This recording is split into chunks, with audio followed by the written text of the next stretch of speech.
मेरा नाम जानवी है। मैं 23 साल की हूँ, बीटेक की स्टूडेंट हूँ। बात पिछले महीने की है। मैं और मेरी रूममेट रूपाली दोनों सीकर में पीजी रहती में थी। सुबह से लेकर रात तक हम दोनों साथ रहती, क्योंकि एक ही क्लास में पढ़ती थी। शाम को एक ही रूम में रहती थी, तो दोनों में बहुत ही अच्छी दोस्ती थी। करीब 3 साल पहले मेरा एक बॉयफ्रेंड था, जिसने कई बार मुझे जन्नत दिखाई थी।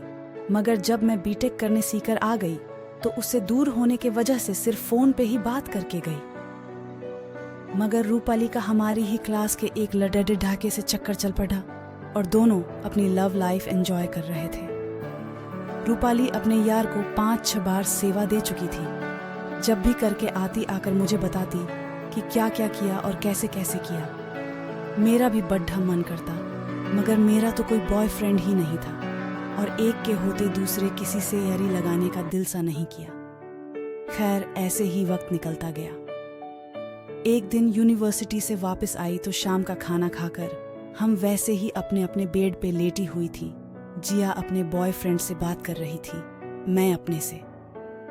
करीब 10 बजे तक हम अपने अपने फोन पे बिजी रही। जब फोन पे बात खत्म हुई तो रूपाली मेरे पास आई और बैठकर हम दोनों अपने अपने यारों की बात करने लगी। मेरे बॉयफ्रेंड ने भी मुझसे बहुत से मस्ती भरी बातें की थी, जिस वजह से मेरा मन भी बहुत मचल रहा था। ऐसे ही बात करते करते रूपाली ने पूछा, सुन जानवी, करेगी क्या? मैंने थोड़ा हैरान होते हुए पूछा, अब? वो बोली, हाँ, अब मेरा बॉयफ्रेंड आ रहा है, चुपके से दीवार फांद कर अंदर आएगा। मैंने कहा, मगर वो तो तेरा यार है, मैं उससे क्यों करूं? वो बोली, तो तेरे लिए अलग से यार मंगा लूं? बोल, उसे कह दूंगी अपने किसी दोस्त को ले आएगा। मैंने कहा, अरे तू पागल हो गई है क्या? ऐसे कैसे किसी से भी कर लूंगी मैं?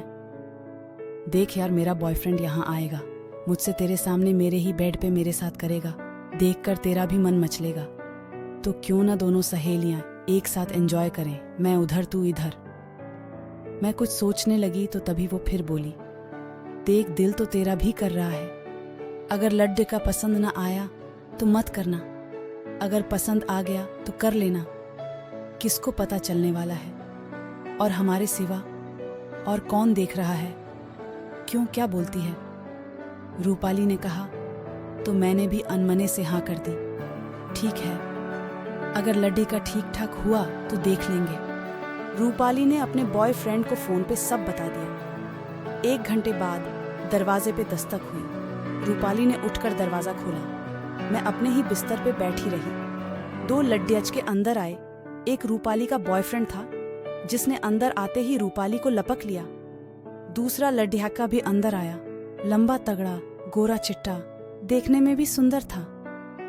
रूपाली और उसका बॉयफ्रेंड तो रूपाली के बेड पे ही बैठ गए और दूसरा लड्डियाका कुर्सी पे बैठ गया। थोड़ी देर बाद रूपाली और उसका यार आपस में बातें करते रहे। वो लड्ढाका चुपचाप कुर्सी पे बैठा रहा और मैं अपने बेड पे बैठी अपनी फोन पे लगी रही।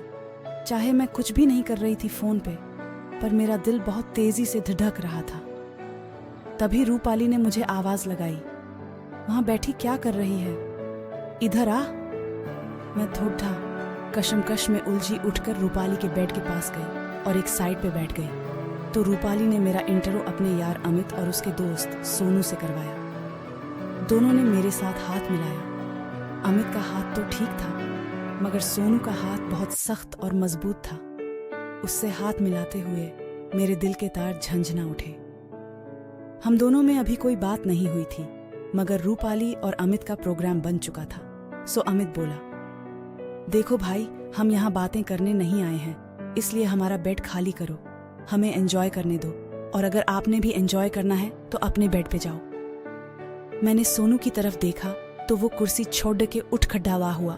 मैं भी उठी और अपने बेड पे जाकर बैठ गई। मगर अब बात क्या शुरू करें और कौन शुरू करे? अमित और रूपाली ने चादर ओढ़ ली और दोनों ने चादर के अंदर धमा चौकड़ी शुरू कर दी। सोनू भी मेरे बिल्कुल पास आकर साथ में सट कर बैठ गया। कोई बढ़िया सा इत्र लगाकर आया था। एक तरह से मैं उसकी आगोश में आ गई थी। मैंने भी उसे इशारा देने के लिए उसके कंधे पर ही अपना सर टिका लिया। सर टिकाते ही उसने मुझे अपनी दोनों बाहों में ऐसे घेर लिया जैसे मैं न जाने कब से उसकी गर्लफ्रेंड हूँ। खैर, मुझे भी इस बात का कोई बुरा नहीं लगा। धीरे धीरे वो मुझे अपने खोपच्चे में ले रहा था और मैं चुपचाप उसका साथ दे रही थी। जिस इंसान को मैं 20 मिनट पहले जानते भी नहीं थी, वो इस वक्त मेरे साथ मस्ती भरा खेल खेल रहा था। मेरी तरफ से सहयोग देखकर उसने ताबड़तोड़ खेल की शुरुआत कर दी। उसने मुझे चारों खाने चित्त कर दिया। दूसरे बेड पे क्या हो रहा था हमें कुछ पता नहीं, न ही हमने उधर देखा। हम तो अपने ही मजे में खोए थे। सुबह 4 बजे तक उसने मेरे साथ 5 पारियां खेली। जाते वक्त वो मेरा नंबर ले गया और फिर हम रोज मिलने लगे।